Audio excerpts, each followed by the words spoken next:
Okay, mzozo wa Miss Yu pamoja na Guyu kuhusiana na swala zima la Mr. Guyu kufukuzwa kazi linazidi kuchukua sura mpya katika hoteli ya nyota 5, na Miss Ma akiwa na Shashi wanaendelea kulijadili hili huku akiwa wameondoka katika sehemu hiyo, na ukweli ambao umewekwa ni kwamba yuko tayari kuwaelezea ukweli wote Miss Yu kuhusiana na nini ambacho kimesababisha kuwepo na mtafaruku kati yake yeye na meneja huyo wa kuitwa Guyu.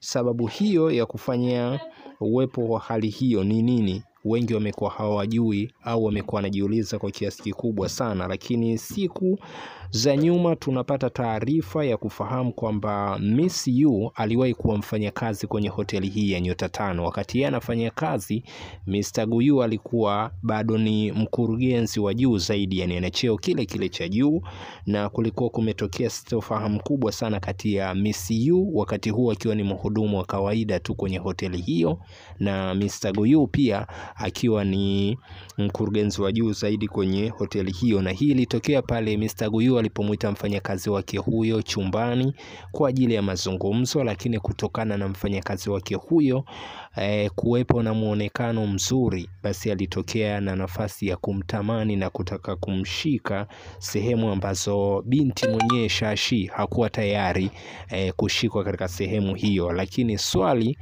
ambalo aliwahi kujiuliza Shashi aliwahi kujiuliza Miss Yu kuhusiana na yeye kushikwa na bosi wake huyo ni kupewa taarifa kwamba kama hataki kufanya lolote ambalo bosi wake huyo Mr. Guyu anatamani, basi mama yake aliyekuwa mgonjwa yeye hatopata nafasi ya kuweza kumhudumia. Kwa hiyo swala zima la wao wawili kuwepo katika uhusiano lilianzia hapo, na hapo pia Miss Yu alipata nafasi ya kukutana na bosi Mr. Zu na kuanzisha uhusiano naye. Kwa hiyo alikuwa na uhusiano wa watu wawili kwa pamoja, lakini uhusiano kati yake yeye na meneja Guyu ulitokana na kulazimishwa kutokana na shida alizokuwa nazo.